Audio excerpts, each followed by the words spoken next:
Here today with Florida Congressman Maxwell Frost, who's here to deliver some breaking news.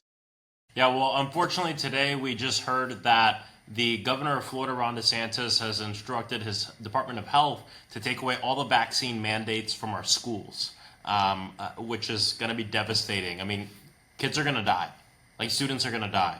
And this isn't just an attack on our students, of course it is, but it's also an attack on public education as a whole. Because essentially what's going to happen is the current crop of students that are older are going to be fine because they've had their vaccines. But the people currently in like pre-K, the youngest, those parents are going to worry about the fact that when they're sending their kid to school, that they could be contracting any kind of diseases. Because essentially what will probably happen is half of the people will be vaccinated and half won't be. And when that happens, that's how these diseases spread. And essentially what DeSantis wants is he wants a mass exodus from public schools for people to send their kids to private schools. And guess what the private schools are going to be able to do? The private schools are going to be able to have vaccine mandates, while the public schools are not going to be able to have one. So it's horrible. This is an anti-public education, anti-children, anti-working families thing that's literally going to kill people. And the only reason this guy's doing this, the only reason, because he's been in office for a long time, the only reason he's doing it is because he wants to run for president. In about a year and a half, he won't be governor, less than a year, he won't be governor anymore. And he wants to stay relevant. He wants a news cycle. And of course, we shut down the internment camp in the Everglades. They call it Alligator Alcatraz. I don't really use that name. Alongside groups who were really leading that effort, Friends of the Everglades, Center for Biological Diversity, and the Miccosukee tribe. So he's been handed L after L, and he's just trying to find ways that he can stay relevant. And he's fine with literally killing our kids to do it.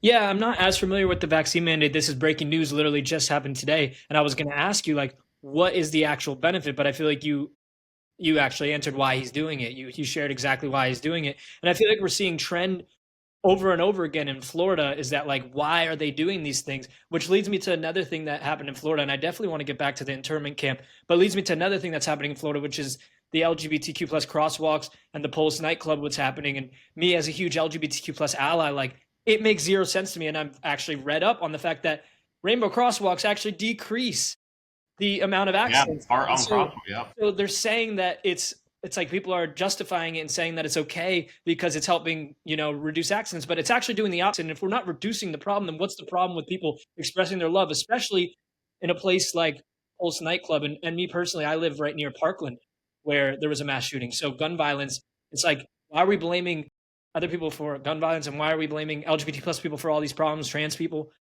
And it doesn't make sense to me. So I don't know if you'd want to add on to that. Well, number one, there are painted crosswalks all around Orlando.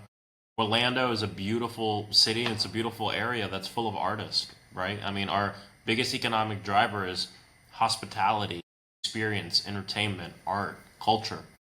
And so we have art everywhere. There's a reason why this man picked the crosswalk in front of Pulse nightclub, where 49 angels were brutally murdered and 49 other people were very much injured. The reason he picked that is because he's an evil man who hates the LGBTQ plus community and is looking for ways to assert his control and dominance on our people. That's that's It's a violent act. What he did to our community, that's an act of violence, coming into our community in the middle of the night and vandalizing and defacing our property, our places, and it's just disgusting. And it's been great to see the public response. Literally less than an hour later, there were people out there chalking it. Hours after that, people came out with paint and repainted it. And people are still out there right now, and they've been arresting people Yep, just I've for seen. chalking it. This is fascism. This is an authoritarian regime that is weaponizing the state to do violence on the people. And we have to, continue to fight back. And one of the biggest ways we can is by people continuing to show up. And just a huge shout out to everyone who's risked arrest and the people who've been arrested in acts of civil disobedience to say, we're not going to allow this fascist wannabe dictator to control our goddamn sidewalks and to 100%. control, a place that it's not just a memorial of like history. It's a place of memory, the memory of real people who were shot to death because of the inaction of people like Ron DeSantis. 100%. And I think on that idea of fascism, authoritarianism, it goes back to this internment camp that you were discussing. And I know you've actually visited this internment camp and you've seen the people in there. And one of the things that I've done, and I've made some content on this topic, is the idea that a lot of people say like immigrants are criminals, they need to get taken out of here. But the fact of the matter is, a lot of those people, and you got to see it firsthand, so I'd love to hear your experiences, like aren't even criminals. And I've shared this in my content, but I know you first-hand experience seeing it. So I'd love for you to share what you saw, but then also just like share a little bit more, because a lot of people are so misinformed on immigration as a whole, these ICE raids, but specifically we're seeing it play out here in Florida with this internment camp. Yeah, well, number one, most of the people being picked up in this essentially campaign to terrorize our communities, it's not a mass deportation campaign. For people who don't know, deportation is a legal process that a person goes through, right? It is a process that not anymore, but before could take up to a year. People would be fighting their deportation in the court of law with immigration judges. And now the government is essentially saying, no, you don't get due process. And they're coercing and scaring people into signing their own deportation orders without them fully understanding that they can fight the deportation order. And that is the way our country works. And that due process doesn't just apply to citizens, it applies to every person in this country. Every person, every human has the ability to litigate, right, and fight against deportation orders. So what's going on right now is not mass deportation, because that's not what's going on. What's going on right now is a mass kidnapping campaign and a mass human trafficking campaign, sending people random places across the entire country, and then ultimately sending them to a random country that in many cases they've never been to. They say, oh, it's all the criminals. No, it's not. Number one, most people don't have a criminal record that have been picked up. And a lot of the people who do, it's a non-violent. And a lot of them are traffic infractions, having the wrong license plate. Maybe they were speeding, something like that. And it just goes to show that, and look, I'm not the type of person to use harsh language just to use it, just to make people riled up. I just like to define things the way they're going. When I walked into alligator Alcatraz in the middle of the Everglades, I didn't see any white people. I didn't see any Europeans who overstayed their visas. I saw exclusively Latinos and a few Haitian gentlemen. And so what's going on right now is they are using ICE to essentially ethnically cleanse our communities from Latino people. And the other reason I say that is not just because of the composition of the men that are being put and men and women and children that are being put in a lot of these facilities, but also because it's look at the White House Instagram account. They're literally posting the videos and pictures of these people being rounded up and sent to other countries. And look at the way they look. This isn't just a campaign against people here illegally. There are over 10 million people who are here without documentation. And this isn't just about that. This is about a certain group of those people who look like me, or black and brown people. And that's what's going on. We have to be very honest about it and very loud about it, and say it in the we have to talk about in the way that's going on, because a lot of people voted for Donald Trump thinking that all this stuff going on would help their lives. Prices have gone up, wealth inequality has gotten worse, more people can't afford shit in this country, and they want us to blame immigrants and trans people for it all instead of blaming the billionaires and corporations which have rigged the system, rigged our democracy, and made it so that way we feel like there's nothing we can do about it. And that's how all this is connected, right? That's what connects alligator, the internment camp, to the fact that they passed the big ugly law, the big beautiful bill for billionaires. It's all connected. It's rich people getting richer, poor people getting poorer, everyone else getting poorer too. That's the term. It's all connected is the term I've been hearing a lot. And me as an advocate, I've always spoken up for trans rights in my experiences that I directly experienced. But I appreciate you saying, like, I wouldn't say it this loud and like angrily and truthfully if it wasn't what I see and experience. And experience is how I have built my platform, is talking about my experiences. And I appreciate you for sharing your experiences at that internment camp, because I haven't seen it, but I know what's going on is not okay, which is why I've been using my platform and voice to speak on these issues. the last thing I wanted to talk about today is an issue that I actually am experiencing. And I played ball with my boys the other day, and they're experiencing it too. Everyone's experiencing this, and this is the housing crisis. For me, I am currently a renter, but I've actually made my first offer on a property the other day because my rent got increased 15%. And I know that you've talked a lot about policy and have created policy, including one that talks about reducing that and making it so it can't be risen more than 3%. I'd love for you to share that. Like, you hear a Floridian like me, and that's happening to everyone. And I feel like it's an issue that is affecting, our entire generation. I'm Yeah, kind of like on the Gen Z slash millennial. I'm 28. I think you're maybe a year or I'm two younger. 28 too. Oh, you're You're 28 too. So you're we're in the same, you're Gen Z, yeah, solidly. Gen Z solidly, but we're facing a crisis with Yeah, housing for our age group. And I know you've had direct experience, and I'm sharing my experience about that 15% increase that had me be my jaw dropping. yeah. But I know you're working hard to do this. So I'm curious, what are some ways we can, fix this housing affordability issue affecting Gen Z? Well, we're in a housing crisis right now. It impacts tenants, it impacts homeowners, it impacts everybody. Part of the reason I wrote legislation on this is because of what I experienced, right? I was homeless during my campaign for 2 months because my rent went up 33%, right? After the rent hike moratorium was lifted in the state of Florida.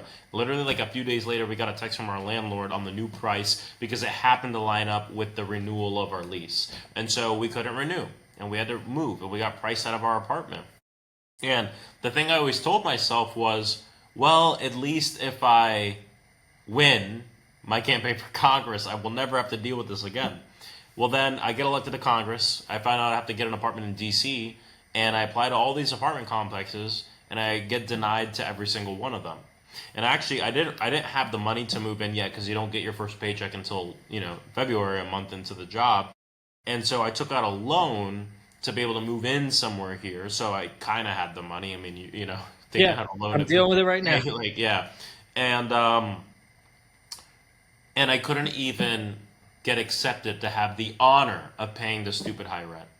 And so, both of those experiences showed me, some of the issues we have in the tenant world. We don't have enough affordable units and affordable housing, and the barriers to housing are so high that even if you have the money or you take out the loan to get it, if you have a poor credit score, which isn't a good indication on whether or not someone can pay their rent or not, you can't even have the honor of paying the stupid high rent. And this is part of the reason why homelessness has gone up in this country. Every time the rent goes up, every time the rent goes up $100, homelessness goes up 9%. Every time the rent goes up $100, homelessness goes up 9%. This is true across the entire country. Homelessness is part of the housing crisis. And so I've introduced a few bills on housing, but one of them is called the End Junk Fees for Renters Act. And what this does is completely end junk fees. What's a junk fee? Lawn fee, trash fee, pet fee, this fee, that fee, breathing fee, talking fee. Like, there's like a fee for everything nowadays, and they add up to hundreds and hundreds of dollars that completely changes the price, your rent. Mine And is so, ridiculous in my yeah, my opinion. bill would make that illegal. You can't charge these, in many cases, surprise junk fees. And I've had some people say, well, what about like the mom and pop landlord, someone who owns one or two units? Statistically speaking, people who only own a few units don't charge junk fees, right?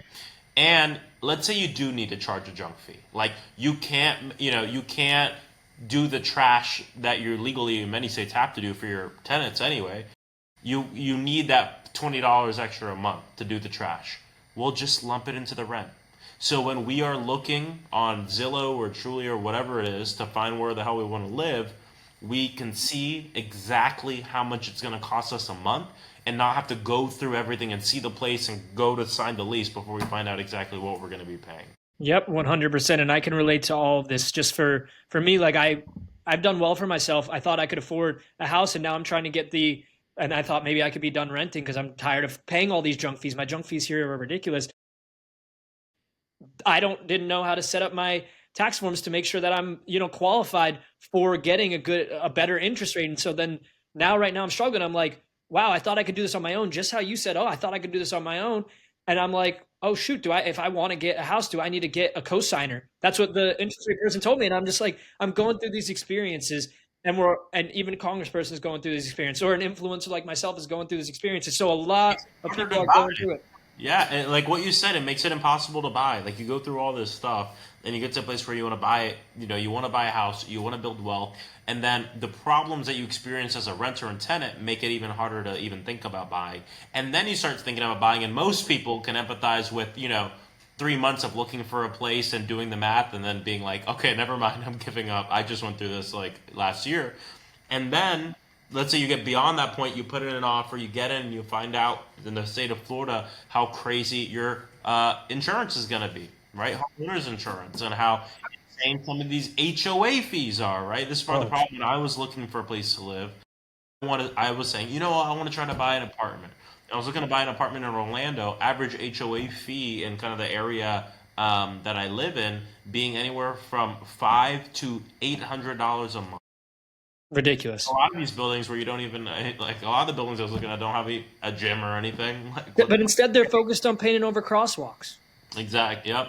right? Yeah. It's mind blowing to me. Well, I appreciate you for taking the time to chat with me, and just for being. It's very relatable, the fact that you are talking from your exact experiences. You've experienced some of these things. You relate to the people that are in these situations, and that's how I speak on my platform as well. So getting to hear you speak about it, I mean, it just creates this connection. I'm really glad to have had the opportunity to chat with you, and hopefully we could chat again in the future. But just thank you for everything you're doing to try to help everyone in the community. Thank you, and thanks for having me on. Yep, 100%.